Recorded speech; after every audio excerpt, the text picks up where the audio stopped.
Je sais pas trop comment commencer cet épisode parce que c'est la première fois que je me lance dans quelque chose de plus spontané.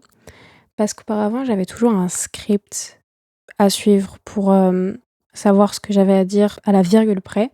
Mais là, c'est la première fois que j'ai juste une phrase et que je vais juste parler, parler, parler pour étayer une certaine pensée sur un sujet en particulier. Je ne sais pas encore ce que ce format va donner, mais bon, autant essayer et ensuite on verra.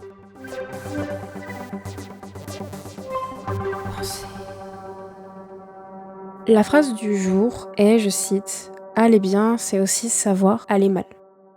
Et en fait, c'est une phrase que j'ai eue en tête spontanément un jour, comme ça, il me semble. Et c'est une phrase finalement qui a été assez importante à un moment donné, parce que j'ai compris ça, je pense, déjà pour moi et aussi pour les autres. Parce que finalement, tout ce qu'on essaye de faire, c'est d'aller bien, c'est d'aller vers le bien, vers le positif, absolument. Et le négatif, le mal, on le met de côté. Et finalement, quelque chose qui m'a frappé l'esprit, c'est que quand on va bien, c'est parce qu'auparavant, on a été mal. Et en fait, c'est cette idée de complémentarité des opposés qui n'est clairement pas un concept tout nouveau, parce qu'on peut déjà le retrouver dans la philosophie de Platon, par exemple. Mais je pense que c'est vraiment important de prendre ce principe-là, ce concept-là, hem, dans notre vie au quotidien. Parce que dès qu'on va bien, ça veut dire que précédemment on a été mal et on se rend compte qu'on va bien parce qu'on s'est rendu compte auparavant qu'on a été mal.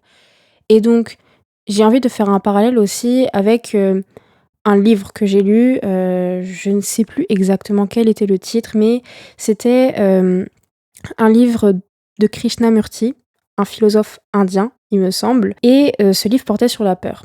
Et quelque chose de central qui m'a frappée dans cet ouvrage, c'est que ce qu'il dit, c'est que notre peur, il ne faut pas essayer de s'en débarrasser, mais essayer de l'affronter. Et quand il parle d'affrontement, il ne parle pas d'un affrontement qui consisterait à se dire comment je peux régler mon problème avec la peur, mais plutôt à ce que la peur nous fait ressentir.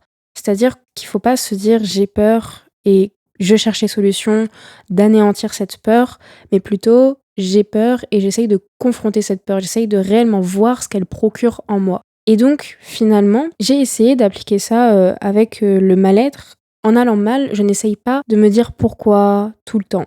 Il y a des moments où le pourquoi est important, mais certains moments, je pense, nécessitent aussi de juste accepter l'émotion telle qu'elle vient et se dire: «OK, je vais mal» et voilà. Et je pense que ceci est vraiment un point clé, je pense, pour essayer d'aller un tant soit peu mieux dans sa vie.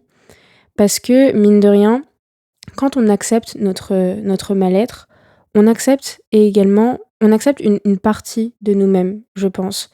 Et donc finalement, aller bien, c'est également accepter ce tout qui fait qui nous sommes et donc également accepter la part d'ombre qui précède la part de lumière ou qui la succède. Mais finalement, la vie n'est que succession de moments et de lumière et d'ombre et de haut et de bas.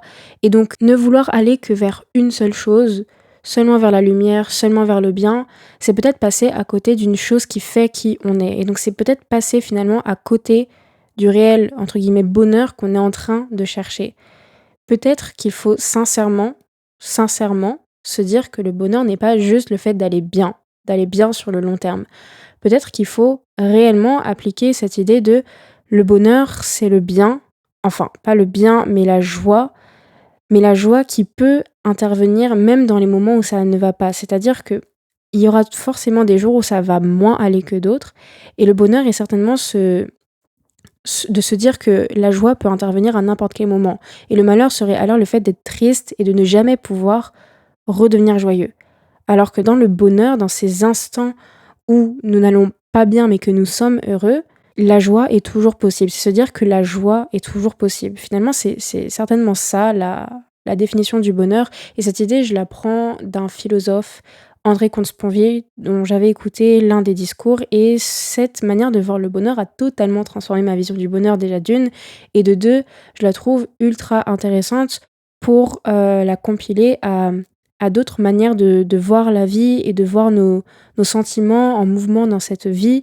Parce que finalement, il y a le bien, il y a le mal qui se mélangent tous les 2 et ça fait qui on est, ça fait que nous avons des bons souvenirs comme des mauvais souvenirs, mais est-ce que nous avons réellement envie de nous séparer d'un de ces souvenirs? Je ne pense pas parce que cela fait qui on est. Après, bien évidemment, il y a des souvenirs, beaucoup plus agréables que d'autres, mais finalement, est-ce que apprendre à vivre avec nos traumatismes, avec nos peurs, avec notre tristesse, ne serait pas apprendre à vivre avec nous-mêmes finalement?